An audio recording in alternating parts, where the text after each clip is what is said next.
Hello friends, welcome to our channel fun education tutorial. आज हम psychology का first part यानी कि अभिवृद्धि, विकास, व्यक्तिगत भिन्नताएं, growth, development and individual differences में क्वेश्चंस करने जा रहे हैं। यहाँ पे आपको साइकोलॉजी के 125 क्वेश्चंस बताऊंगी विद ऑब्जेक्टिव क्लियर, और ये आप एग्ज़ाम के लिए प्रिपेयर कर सकते हो। तो स्टार्ट करते हैं। विकास की प्रक्रिया में बालक के अंतर्गत किस प्रकार का परिवर्तन आता है? मात्रात्मक, गुणात्मक या फिर क्वांटिटेटिव, क्वालिटेटिव, मात्रात्मक, गुणात्मक दोनों या फिर कोई भी नहीं।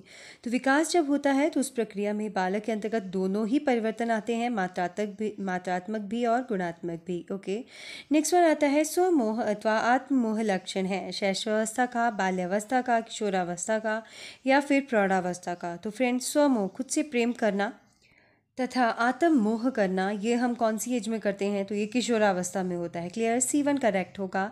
नेक्स्ट आता है निम्नलिखित में से किस काल को गिरोह अवस्था कहा जाता है? तो फ्रेंड्स, गिरोह अवस्था क्या होती है? जब हम बॉन्ड होते हैं ना, किसी के सहारे पे हम सब कुछ करते हैं, तो ये हमारी कौन सी अवस्था होती है? तो ये फ्रेंड्स हमारी बाल्यावस्था। ओके, नेक्स्ट आता है दिवा स्वप्नों में खोए रहना प्रमुख लक्षण है। तो दिन में सपन कब आते हैं? हम दिन में ही सपने देखने लग जाते हैं, है ना, दिन में ही। तो वो हमारी कौन सी अवस्था होती है? तो वो होती है हमारी किशोरावस्था। क्लियर। नेक्स्ट क्वेश्चन है हमारे सामने, निम्नलिखित में से कौन सा सिद्धांत वृद्धि एवं विकास के सिद्धांतों के अंतर्गत समाहित होता है? तो वृद्धि और विकास के सिद्धांतों के अंतर्गत समाहित होता है प्रिंसिपल ऑफ कॉन्टिग्यूटी। क्लियर। इसके ऑप्शंस में आपको बता देती हूँ। निरंतरता का सिद्धांत फर्स्ट है, सेकंड ऑप्शन इसका साहचर्य का सिद्धांत है जो प्रिंसिपल ऑफ कॉन्टिग्यूटी आता है, और एकीकरण का सिद्धांत प्रिंसिपल ऑफ इंटीग्रेशन आता है, व्यक्तिगत भिन्नता का सिद्धांत प्रिंसिपल ऑफ इंडिविजुअल डिफरेंसेस। के ऑप्शंस आपको नेक्स्ट स्लाइड में भी दिख जाएंगे। वैसे मैंने वर्बली बता दिए, बट जो आंसर है वो यहीं पे है, B1 इसका करेक्ट आंसर होगा। नेक्स्ट आता है फ्रेंड्स, अभिवृद्धि शब्द का प्रयोग किया जाता है। तो अभिवृद्धि शब्द का प्रयोग, ग्रोथ जो होता है उसका प्रयोग किया जाता है कब? शारीरिक अर्थ में, सामाजिक अर्थ में, संवेगात्मक अर्थ में, बौद्धिक अर्थ में। तो आपको पता है अभिवृद्धि, ग्रोथ जो है वो ऑब्वियस है, शरीर की ग्रोथ होती है ना, समाज की भी नहीं गिनी जाती, संवेग की भी नहीं, बौद्धिक भी नहीं। तो यहाँ पे ग्रोथ में जब यूज़ किया जाता है वर्ड तो वो शारीरिक अर्थ में होता है। नेक्स्ट क्वेश्चन आता है, निम्नलिखित में से कौन सा अधिक व्यापक है? तो वृद्धि ग्रोथ, विकास डेवलपमेंट, परिपक्वता मैच्योरिटी, आयु में बढ़ोतरी इंक्रीज इन एज। तो यहाँ पे निम्नलिखित में से कौन सा अधिक व्यापक है? तो परिपक्वता मैच्योरिटी। नेक्स्ट है व्यक्तिगत विभिन्नताएं, इंडिविजुअल डिफिशियंसी या डिफरेंसेस जो होते हैं निहित होती है किसमें? वृद्धि में, विकास में, परिपक्वता में या फिर इन तीनों में। तो देखिए ग्रोथ, डेवलपमेंट और जो हमारी परिपक्वता मैच्योरिटी होती है, तीनों में ही आपकी भिन्नताएं होती हैं। क्लियर। तो ये उक्त तीनों ही आएंगे। नेक्स्ट आता है क्वेश्चन, जीवन का अनोखा यूनिक काल जो है किसे माना गया है? शैशवावस्था को, बाल्यावस्था, किशोरावस्था। तो बाल्यावस्था जो है इसे यूनिक एज माना गया है, जीवन रेखा का अनोखा, जीवन का अनोखा। संग्रह करने की प्रवृत्ति का प्रमुख लक्षण है संग्रह करने। संग्रह कब किया जाता है? कौन सी अवस्था में? प्रौढ़ा में, किशोरा में, बाल्या में, शैशवावस्था में। तो ये बाल्यावस्था में है इसका आंसर। नेक्स्ट आता है बालक के शारीरिक विकास और सर्वाधिक रूप से प्रभावित करने वाला कारक कौन सा है? तो पौष्टिक भोजन, खेल कूद, सुरक्षा की भावना। तो अनुवांशिकता जो है इसका मेन कारण आता है। नेक्स्ट है आपका काम प्रवृत्ति का सुप्तावस्था काल कौन सा है? काम प्रवृत्ति की सुप्तावस्था कौन सी होती है? शैशवावस्था, बाल्यावस्था, किशोरावस्था, प्रौढ़ावस्था। तो यहाँ पे आंसर रहेगा बाल्य अवस्था। नेक्स्ट वन, मानव चिंतन में तर्क का प्रारंभ निम्नलिखित में से किस आयु में करता है? बच्चा डिफरेंस कब क्रिएट करना शुरू कर देता है? तो बचपन से ही करने लग जाता है ना। कलर्स हो गया, चीज़ें हो गया, स्मॉल बिग कुछ भी हो गया, है ना। नेक्स्ट है कार्यकरण, कॉज एंड इफेक्ट, कार्य और कारण के अमूर्त संप्रत्यय का विकास किस अवस्था में होता है? शैशवावस्था में, बाल्यावस्था में, किशोरावस्था में या फिर प्रौढ़ावस्था में। तो यहाँ पे फ्रेंड्स आंसर रहेगा हमारा किशोरावस्था। क्लियर। कॉज एंड इफेक्ट का अमूर्त संप्रत्यय किशोरावस्था में, एडोलसेंट एज में। नेक्स्ट आता है हमारे सामने, निम्नलिखित में से किस आयु के बालक मुद्रा यानी कि पैसे जो होते हैं, रुपए या पैसे, को प्रत्यय का विकास हो जाता है, मतलब उन्हें पैसों का पता चल जाता है 1 वर्ष में, 3 वर्ष में, 6 में, 9 में। ठीक है, उन्हें पता तो लग जाता है कि कौन पैसे हैं कौन नहीं, बट डिफरेंस जो क्रिएट करते हैं कि 50 का है, 10 का है, तो 6 ईयर्स में पता लग जाता है उन्हें। नेक्स्ट आता है निम्नलिखित में से किस आयु अवस्था में बालक में आकार का प्रत्यय स्पष्ट होता है? तो आकार का प्रत्यय स्पष्ट कब करते हैं वो? 8 वर्ष की एज में आकार का प्रत्यय उनमें स्पष्ट हो जाता है। नेक्स्ट इज निम्नलिखित में से किस आयु अवस्था में संख्या 1000 का बोध हो जाता है? तो 1000 का विकसित होता है इसका बोध होना, तो 9 वर्ष के जब हो जाते हैं तो वो इंक्रीज होता है। नेक्स्ट आता है हमारा बालक में यौन संबंधी चेतना का विकास किस अवस्था में होता है?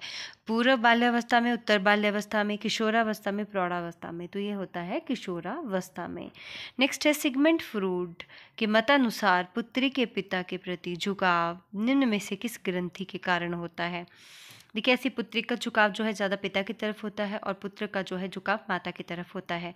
तो ये किस ग्रंथि के कारण होता है? तो इलेक्ट्रा ग्रंथि जो है उसके कारण ये होता है। नेक्स्ट है फ्रूट के मतानुसार निम्न में से किस ग्रंथि के कारण पुत्र का झुकाव माता की ओर होता है? तो एंडिप्स ग्रंथि के कारण जो है पुत्र का झुकाव माता के तरफ होता है। तो ये दोनों आपको लर्न होनी चाहिए। नेक्स्ट आता है बाल्य अवस्था में बालक का झुकाव निम्न में से सर्वाधिक किसके प्रति होता है? तो बाल्यावस्था में तो ऑब्वियस सी बात है, परिवार की तरफ ज़्यादा झुकाव होता है।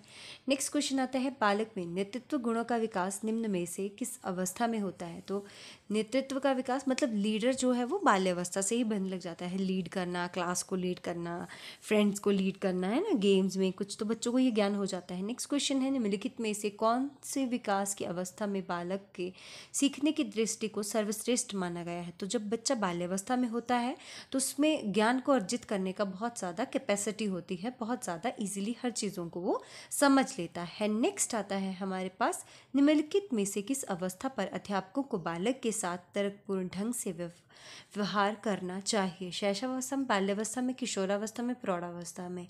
तो किस अवस्था में अध्यापक को बालक के साथ तर्कपूर्ण ढंग से व्यवहार करना चाहिए? तो किशोरावस्था में। उन्हें तर्क मालूम होना चाहिए कि हमें किस तरह बच्चे से किस तरीके से बात करनी है, बच्चे का ऑब्जर्वेशन पावर कहाँ पे, टीचर को भी अच्छे से ऑब्जर्व होना चाहिए। नेक्स्ट आता है बालक में सामान्य सामाजिक मानसिक विकास के लिए निम्नलिखित में से कौन सी अवधि जो है महत्वपूर्ण आती है? तो जन्म से 5 वर्ष तक का बच्चे का जो है माइंड डेवलपमेंट बहुत जल्दी हो जाता है। नेक्स्ट आता है बालक बालिकाओं का सामाजिकरण भिन्न भिन्न में से किस कारण होता है? तो दोनों से अलग अलग भूमिका प्रत्याशा के कारण। बालक बालिकाओं का भूमिका उनकी अलग होती है ना, बॉयज़ का अलग इंटरेस्ट होता है, गर्ल्स का अलग इंटरेस्ट होता है, तो उन्हीं इंटरेस्टों के अकॉर्डिंगली जो है समाजीकरण भिन्न भिन्न होता दोनों में। ओके, नेक्स्ट आता है हमारे सामने विद्यालयों में जाने से पूर्व बालकों के खेल निम्नलिखित किस प्रकार के होते हैं? आत्म केंद्रित, वस्तु केंद्रित, या आत्म और वस्तु दोनों केंद्रित, या इनमें से कोई नहीं? तो फ्रेंड्स, बच्चे जो हैं जब पूर्व बालक अवस्था में तो आत्म केंद्रित, अपने को ही मेन करते हैं वो उसमें, है ना, तो आत्म केंद्रित होते हैं, अपने से रिलेटेड होती हैं चीज़ें। नेक्स्ट आता है निम्नलिखित में से किस आयु स्तर का बालक का सामाजिक विकास सुनिश्चित होता है? शैशवावस्था में, बाल्यावस्था में, किशोरावस्था में, प्रौढ़ावस्था में? तो शैशवावस्था में। नेक्स्ट वन आता है बालक में मातृभाषा का विकास निम्नलिखित में से किस सामाजिक संस्था द्वारा संपन्न होता है? तो मातृभाषा का विकास तो परिवार से ही आता है ना, आपके जैसे महासु लैंग्वेज है, या कहलूरी लैंग्वेज है, कांगड़ी लैंग्वेज है, तो लैंग्वेजेस जैसे जैसे फैमिली में बोलते जाएंगे उसी तरीके से होगा। आप स्कूल में तो पर्टिकुलर लैंग्वेजेस तो सिखाई जाती हैं, जैसे पंजाबी है, आपके संस्कृत है, उर्दू है, पर कुछ लैंग्वेजेस जो हैं वो फैमिली में ही बोली जाती है और बच्चा वहीं से उन्हें गेन करता है। नेक्स्ट आता है निम्नलिखित में से किस आयु स्तर पर बालक का सामाजिक विकास सुनिश्चित होता है? तो ये कब होता है फ्रेंड्स? ये शैशवावस्था में। चलिए, रिपीट हो गया क्वेश्चन। नेक्स्ट आता है हमारा मानव व्यवहार का विकास निम्नलिखित में से किस कारकों पर निर्भर करता है? तो मानव व्यवहार का विकास जो है अभिवृद्धि, परिपक्वता, विकास मतलब डेवलपमेंट, ग्रोथ एंड मैच्योरिटी दोनों पे ही डिपेंड करता है। नेक्स्ट क्वेश्चन है प्रॉक्सिमो विकास नियम, लॉ ऑफ प्रॉक्सिमो डिस्टल के अंतर्गत निम्नलिखित में से किस प्रकार का विकास होता है?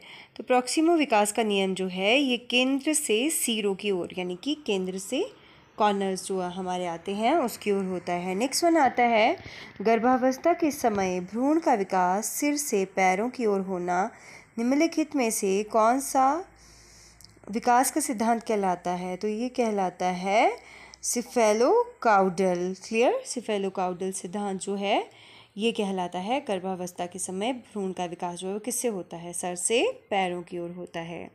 नेक्स्ट आता है फ्रेंड्स हमारे सामने, मानव अभिवृद्धि निम्नलिखित में से किस कारकों पर निर्भर करती है? आनुवंशिकता पर, भोजन पर, अंतःस्रावी ग्रंथियों पर। तो ये तीनों पर ही निर्भर करती है मानव अभिवृद्धि। नेक्स्ट वन, निम्नलिखित में से किसका अर्थ आकार का बढ़ना होता है? तो आकार का बढ़ना जो है ये अभिवृद्धि का अर्थ होता है। नेक्स्ट वन, किशोरावस्था में जनिक लक्षणों के विकास में निम्नलिखित में से किसका प्रभाव सर्वाधिक होता है? आनुवंशिकता का, पर्यावरण का? तो फ्रेंड्स ये दोनों का ही रहेगा। क्लियर? आनुवंशिकता का भी रहता है और पर्यावरण का भी, दोनों का ही प्रभाव रहता है। नेक्स्ट आता है औपचारिक संक्रियाओं, फॉर्मल ऑपरेशन का स्तर किस अवधि में घटित होता है? तो औपचारिक संक्रियाएं जो है ये 4 वर्ष से 7 वर्ष तक के समय में घटित होती हैं। नेक्स्ट वन, पियाजे के मतानुसार बौद्धिक विकास के संदर्भ में 4 से 7 वर्ष की आयु के अवस्था में निम्नलिखित में से किस स्तर को इंगित करती है? तो यहाँ पे ऑप्शन लिखे नहीं हैं, आए नहीं, तो यहाँ पे मैंने डायरेक्ट आंसर लिख दिया है प्री ऑपरेशनल स्टेज। ये देखिए इसके ऑप्शंस आपको यहाँ पे भी मिल जाएंगे, है ना? 37 वाले का यहाँ पे देख लीजिएगा आप ऑप्शन, थोड़ा स्लो करके वीडियो को। नेक्स्ट आता है, पियाजे के मतानुसार बौद्धिक विकास का अंतिम चरण कौन सा है? तो फर्स्ट ऑप्शन आता है आपके सामने कंक्रीट ऑपरेशनल स्टेज, मूर्त संक्रियाओं का स्तर। सेकेंड आता है औपचारिक संक्रियाओं का स्तर, फॉर्मल ऑपरेशनल स्टेज। तीसरा आता है पूर्व संक्रियात्मक स्तर, प्री ऑपरेशनल स्टेज। फोर्थ आता है अंतः प्रज्ञात्मक चिंतन स्तर, इंट्यूटिव थिंकिंग स्टेज। तो यहाँ पे आंसर रहेगा औपचारिक संक्रियाओं का स्तर, formal operational stage. Hope you all enjoy this video. Next question है, पियाजे के मतानुसार संज्ञानात्मक विकास का प्रथम चरण कौन सा होता है? पूर्व संप्रात्मक स्तर, प्री ऑपरेशनल स्टेज, अंतः प्रज्ञात्मक स्तर, इंट्यूटिव एज, संवेदी गतिशील स्तर, सेंसरी मोटर स्टेज या मूल संक्रिया स्तर। तो यहाँ पे कौन सा रहेगा आपका आंसर? संवेदी गतिशील स्तर, सेंसरी मोटर स्टेज। ये पियाजे ने दिया है संज्ञानात्मक का प्रथम चरण। नेक्स्ट है, पियाजे के अनुसार मूर्त संक्रियाओं का स्तर कौन सा होता है? तो 7 से लेकर 11 वर्ष तक जो है ये कंक्रीट ऑपरेशनल स्टेज होती है। नेक्स्ट आता है, पियाजे के अनुसार संज्ञानात्मक और बौद्धिक विकास का पूर्व संक्रियात्मक स्तर, प्री ऑपरेशनल स्टेज जो है ये कौन सी एज से होती है? तो ये रहेगी आपकी 2 से 7 तक। फ्रेंड्स, मूर्त संक्रियाओं की पूछी जाए तो 7 से 11 और प्री कंसेप्शनल स्टेज पूछी जाए तो 2 से 7 वर्ष तक आती है। पियाजे के अनुसार बौद्धिक विकास में आत्मसातीकरण, एसिमिलेशन जो होता है उसके साथ निम्न में से अन्य कौन सी क्रिया संपन्न होती है? तो फर्स्ट ऑप्शन है आपका आत्मसंज्ञान, सेल्फ कॉग्निशन, समंजन, अकोमोडेशन, कल्पना, इमेजिनेशन, प्रत्यक्षीकरण या फिर परसेप्शन। तो इसका आंसर रहेगा आपके पास अकोमोडेशन। क्लियर? समंजन। नेक्स्ट है, बालकों की सामाजिक विकास के अंतर्गत विकास के संदर्भ में निम्नलिखित कारकों में कौन सा कारक उत्तरदायी है? तो पास पड़ोस और विद्यालय। क्लियर? बालों के सामाजिक विकास में। क्लियर? तो पास पड़ोस और विद्यालय। नेक्स्ट है, बालकों में भाषा विकास हेतु निम्न कारकों में से सर्वाधिक महत्वपूर्ण कारक कौन सा होता है? तो भाषा विकास जो है ये सामान्य अभिवृद्धि, ग्रोथ का एक प्रकार आता है, उसका महत्वपूर्ण कारक है सामान्य अभिवृद्धि यानी कि ग्रोथ का। नेक्स्ट क्वेश्चन इस निम्नलिखित में से कौन सा कारक बालक के भाषा विकास के सहायक नहीं है? तो शारीरिक फिजिकल हेल्थ भी है, इंटेलिजेंस भी है और परिवार का सामाजिक आर्थिक स्तर भी आता है। प्रजातीय गुण, रेजियल ट्रेड जो है, प्रजातीय गुण जो आते हैं ये बालक के भाषा विकास में सहायक नहीं होते। नेक्स्ट क्वेश्चन है, बालक के भाषा विकास यानी कि लैंग्वेज डेवलपमेंट पर निम्न में से किस कारक का प्रभाव सर्वाधिक पड़ता है? शारीरिक स्वास्थ्य पर, बौद्धिक विकास पर, ज्ञान भेद या परिवार की सामाजिक आर्थिक स्थिति पर? तो बालकों के भाषा विकास, लैंग्वेज डेवलपमेंट जो है तो सबसे सर्वाधिक प्रभाव जो है ये शारीरिक स्वास्थ्य का पड़ता है। नेक्स्ट इज, निम्नलिखित में से किस आयु स्तर पर बालक जटिल वाक्य बोलने में सक्षम होता है? इनकी टफ वर्ड्स वो बोलते हैं। 3 इयर्स का जब बच्चा हो जाता है तो आप उससे कोई भी टफ वर्ड अगर बुलाओगे तो एग्जैक्टली वो उसको रिसाइट कर सकता है। नेक्स्ट क्वेश्चन है, निम्नलिखित में से किस आयु स्तर पर बालक का सामाजिक व्यवहार निश्चित होता है? सामाजिक व्यवहार जो है 3 से 6 वर्ष के मध्य जो है बच्चा सोशल चीज़ें समझना शुरू कर देता है, सोसाइटी में रहना शुरू कर देता है। सो फ्रेंड्स, अगर आपको वीडियो अच्छी लग रही है तो बेल बटन दबाना ना भूलें ताकि मेरी आने वाले हर वीडियो की नोटिफिकेशन आपको मिलती रहे। चैनल को लाइक, शेयर एंड सब्सक्राइब करना भी ना भूलें। नेक्स्ट क्वेश्चन है, ब्रूनर के मत अनुसार बालकों के विकास की अंतिम अवस्था कौन सी होती है? तो बालकों की विकास की अंतिम अवस्था कौन सी होती है? प्रतिबिंबात्मक, तो आइकॉनिक एज, संक्रियात्मक, इनएक्टिव, प्रतीकात्मक, सिंबॉलिक, इनमें से कोई नहीं। तो बालकों के विकास की अंतिम अवस्था सिंबॉलिक स्टेज होती है, जब वो सिंबल से समझना शुरू करते हैं। नेक्स्ट है, ब्रूनर के अनुसार प्रतिबिंबात्मक अवस्था की काल अवधि कौन सी है?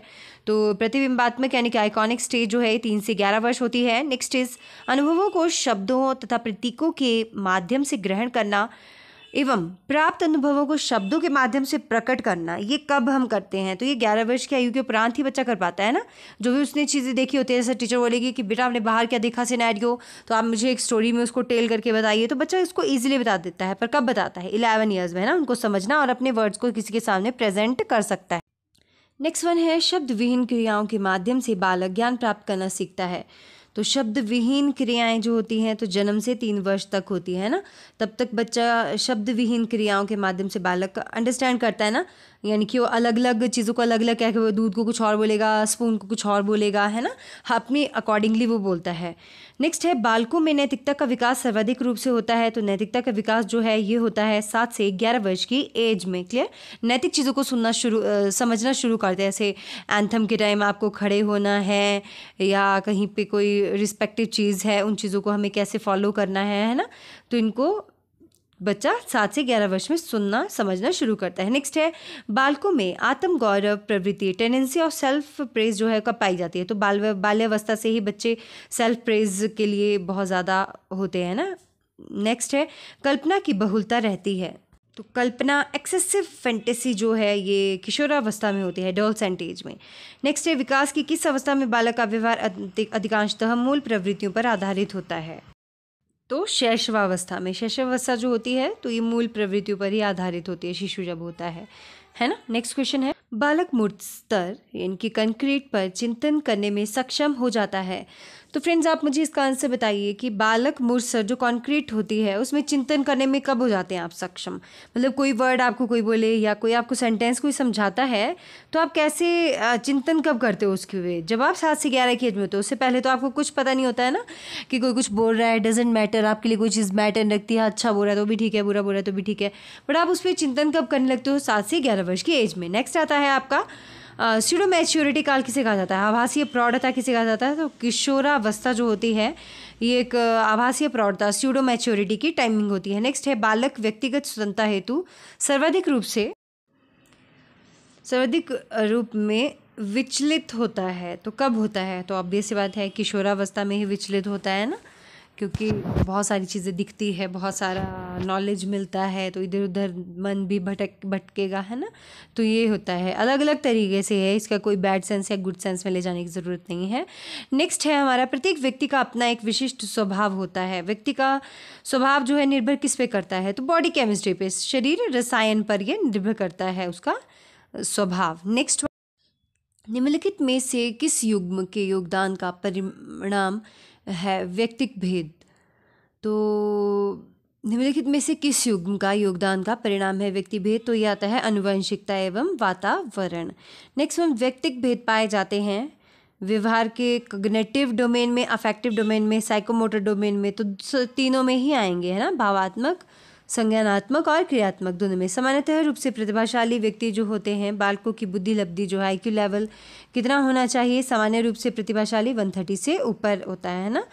कैसे निकालते हैं इसको? Mental as upon chronological age into 100। Next one आता है, प्रतिभाशाली बालकों की पहचान का आधारभूत 70 मानदंड का क्राइटेरिया जो रखा गया है, तो बौद्धिक उत्कृष्टता का क्राइटेरिया रखा गया है, इंटेलेक्चुअल सुपीरियरिटी, है ना।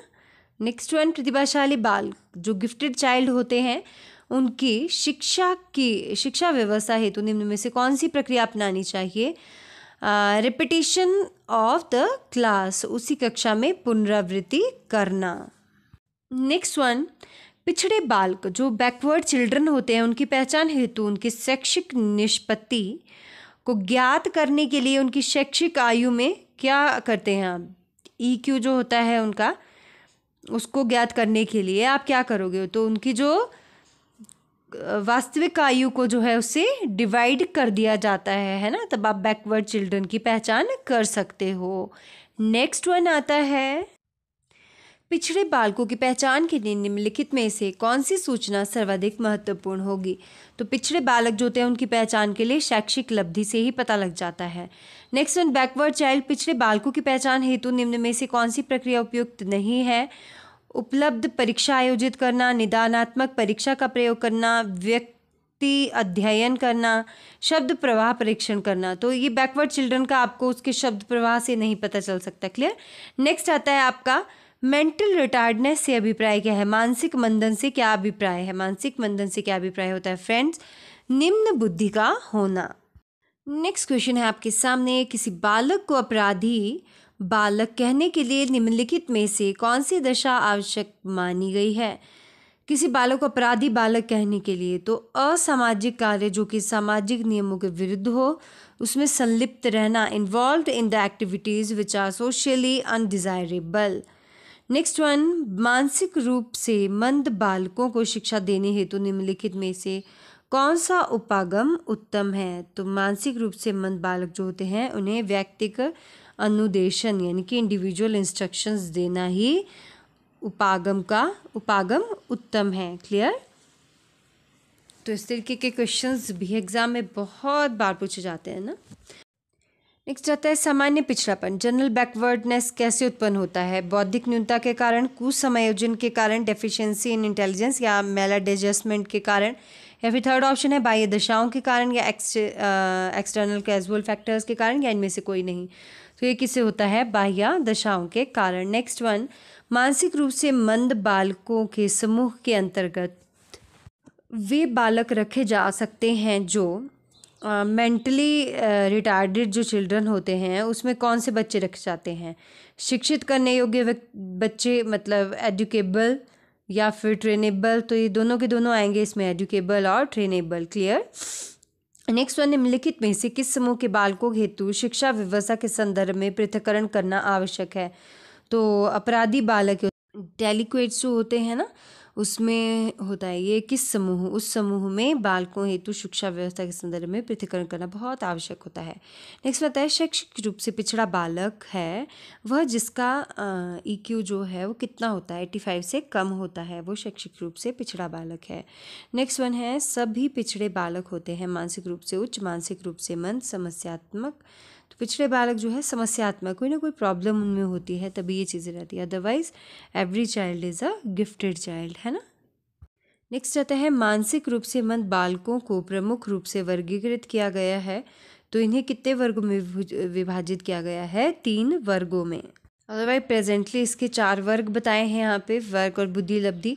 गंभीर मानसिक विकलांगता 20 से 34, मध्यक मानसिक विकलांगता 35 से 49, हल्की मानसिक विकलांगता 50 से 69, औसत बौद्धिक कार्य 70 से 84।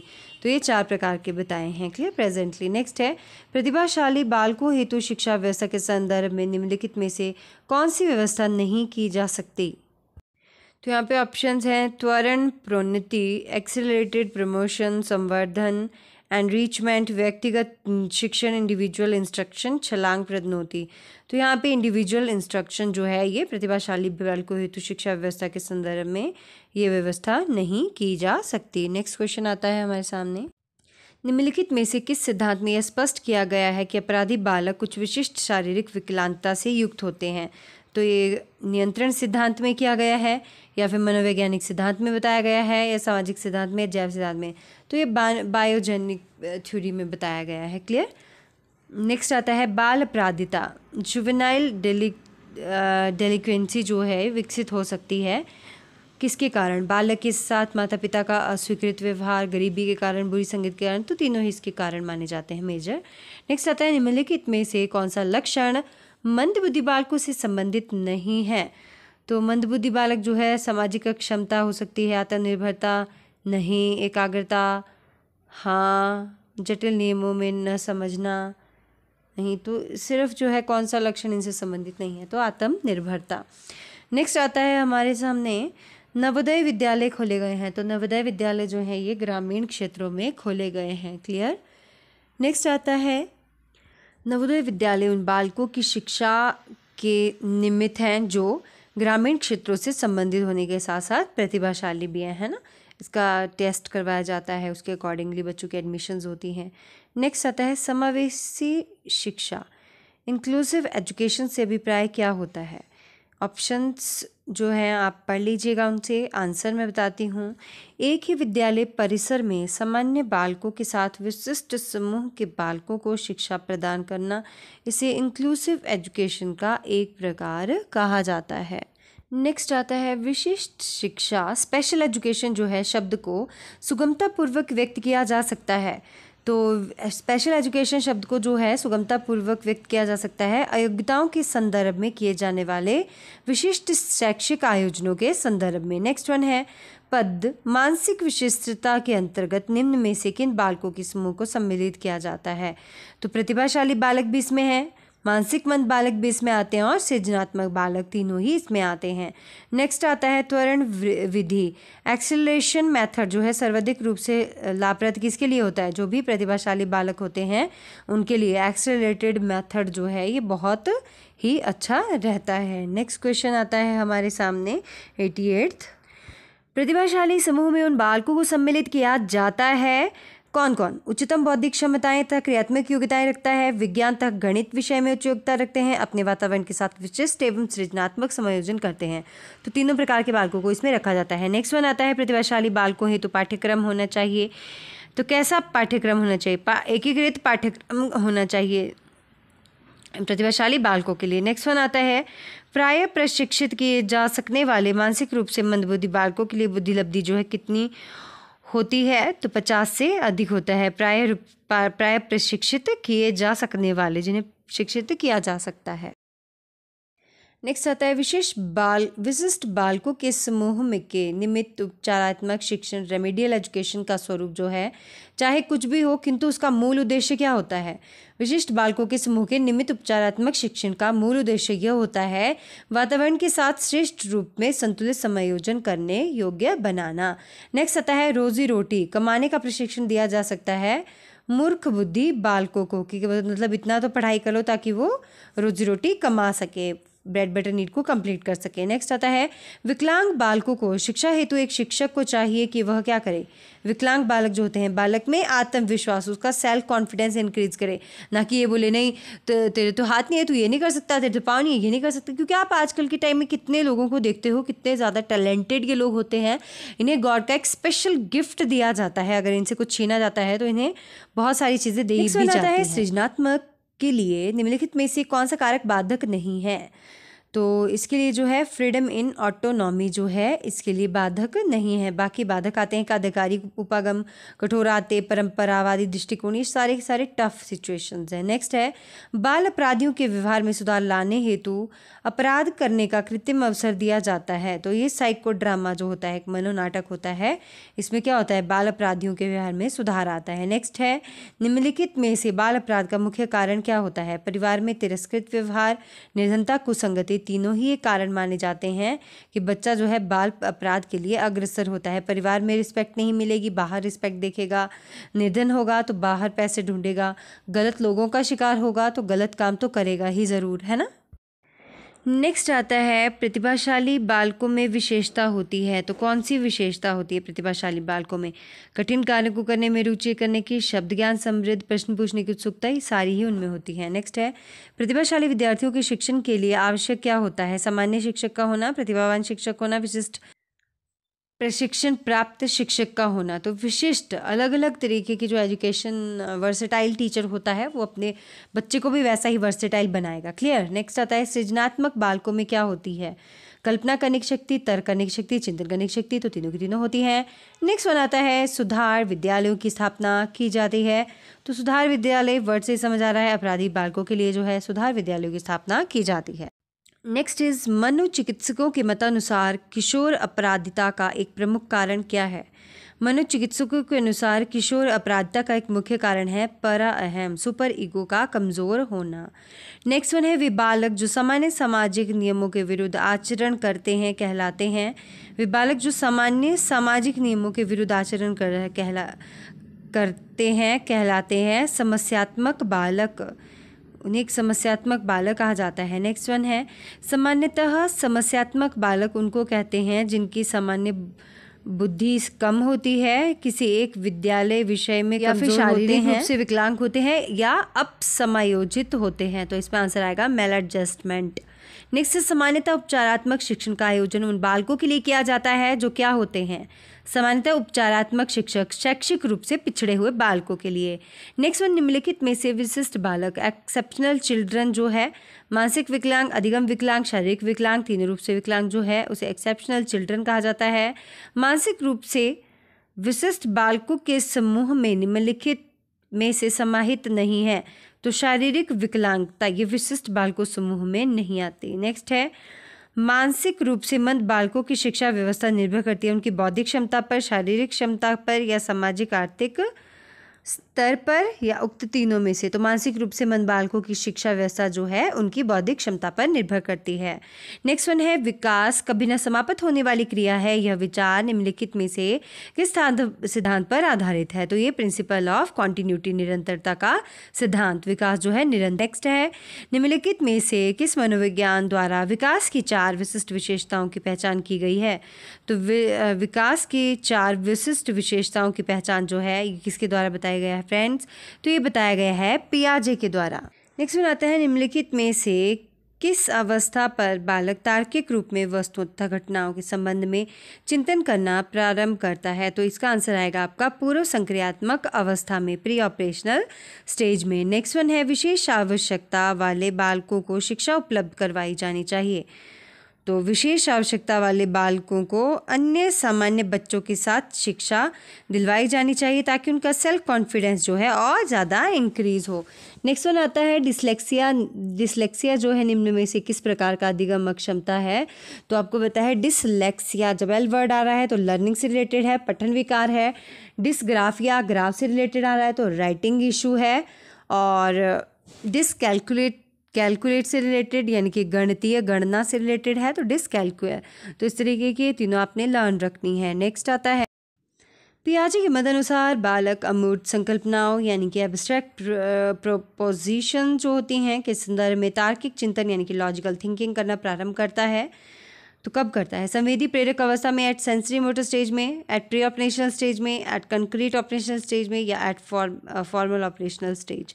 तो पियाजे के अनुसार बालक अमूर्त संकल्पनाएं एब्स्ट्रैक्ट प्रपोजिशंस जो है ये करने लगता है एट फॉर्मल ऑपरेशनल स्टेज में।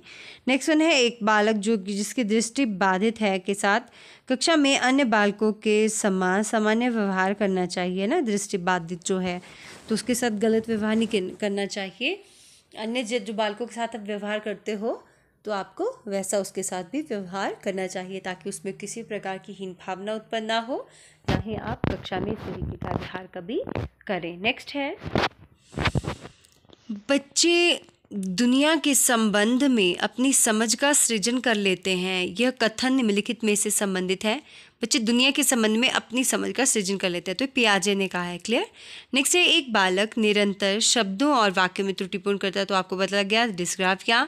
नेक्स्ट है बच्चों के संप्रत्य यानी कि कंसेप्ट जो होते हैं उनका विकास संबंधित किससे होता है, उनके कॉग्निटिव डेवलपमेंट बौद्धिक विकास से रिलेटेड होता है। नेक्स्ट है निम्नलिखित में से किस अवस्था में सर्वाधिक रूप से गहन एवं जटिल सामाजिकरण होता है। तो through out the life of a person चलता है या ड्यूरिंग एडोलसेंस। तो इसमें बताया है कि इस अवस्था में सर्वाधिक रूप से गहन और जटिल सिर्फ एडोलसेंट जो एज होती है तब ये ज़्यादा होता है, बाकी की अवस्थाओं में नॉर्मल ही रहता है जो भी हमारा समाजीकरण होता है। क्लियर। कब एडोलसेंट, ड्यूरिंग एडोलसेंस में ये अधिक होता है।